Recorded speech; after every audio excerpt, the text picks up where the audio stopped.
So I recently replaced this half shaft on my '04 Explorer, and unfortunately this boot is torn on the outside edge. It's not even torn, the boot is split almost all the way around. And see here, if I push on it, you can see the mouth of it opening up.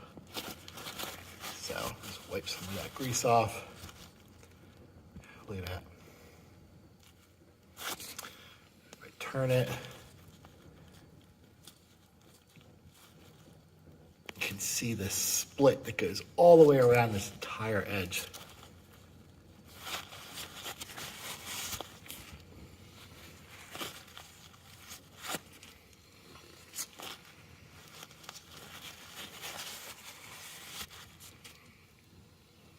All the way around the edge, this whole thing. It's like it's just dry rot, cracked. Now it's got grease all over the back of my caliper, on the spindle. And I just cleaned this when I replaced everything. Oh, what a pain.